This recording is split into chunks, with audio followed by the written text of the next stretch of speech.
Well, from business, let's take a look at what's been making headlines in the international press this Friday. And Florence is back with me on set for that. And lots of focus, of course, on the US President Donald Trump, who's, of course, set to make that landmark speech at the White House later this Friday, withdrawing US backing from the 2015 Iranian nuclear deal. As you can imagine, it's a big story in Iran. Let's take a look, first of all, at the front page of the Tehran Times. You can see there a reaction from the president, so Hassan Rouhani, reacting to these rumors that Donald Trump is going to back out of that nuclear deal. You can see he said that it would not only damage the reputation of the United States. You can see his explanation here. He says the United States is angry because the IRGC, so that's the Islamic Revolution Guard Corps, he said that essentially the U.S. is angry because this Guard Corps humiliated Daesh. So that's a term used to describe the Islamic State group. Now, as you can imagine, Iran is quite upset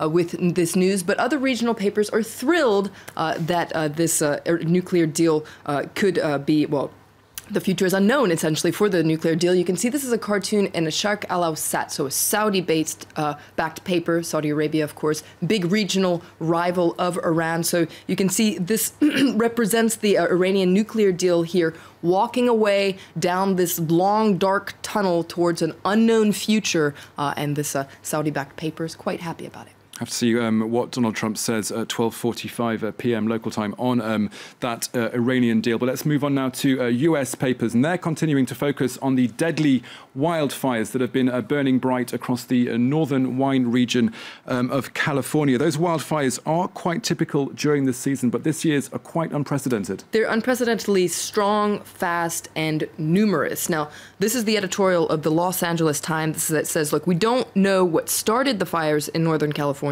but we have a good idea of what made them so destructive. You can see it here in the title, Climate Change. And it comes back on other natural disasters that we've seen recently in Houston, Florida, Puerto Rico. This is not just bad luck, says the Los Angeles Times. The superstorms that scientists warned would result from climate change, well, they're here. The day of reckoning isn't in the future, it's now, according to the Los Angeles Times.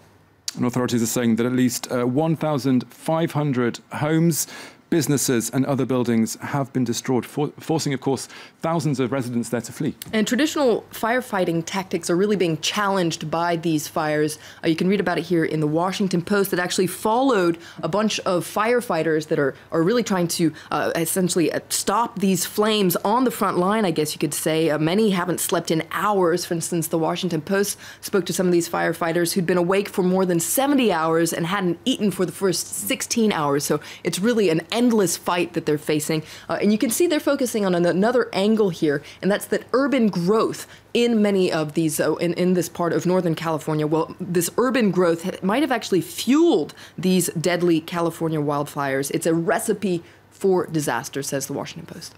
OK, let's move on now to Spain. And yesterday, of course, the country celebrated its National Day amid the Catalan independence crisis. And let's take a look at the editorial in El Mundo, which applauds what it calls an injection of optimism before the Catalan challenge. Keep in mind that El Mundo has been incredibly critical of the Catalan referendum, and they're applauding citizens and leaders for exhibiting this spirit that corresponds to those who know the side of reason, so they're not mincing their words in this editorial. Yesterday was a day to feel proud of being Spanish, and El Mundo applauds the broad political and social unity that was on display yesterday ahead of this week that is going to be very decisive.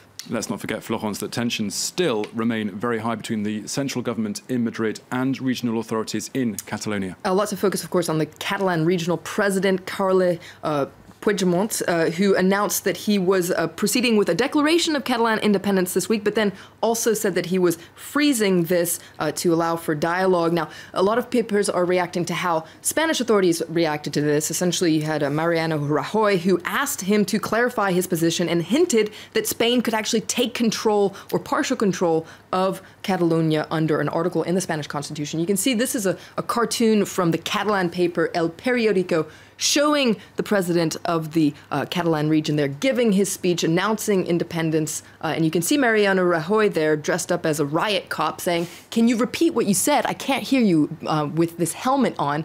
Now, the other characters in this cartoon you can see are actually European leaders. So this cartoon seems a little critical of European leaders. You can see Donald Tusk there, the president of the European Council, saying, "Remember that the force of argument is stronger than the argument of force." Angela Merkel saying, "I don't think they want advice." So El Periodico hoping that that independence will indeed go through.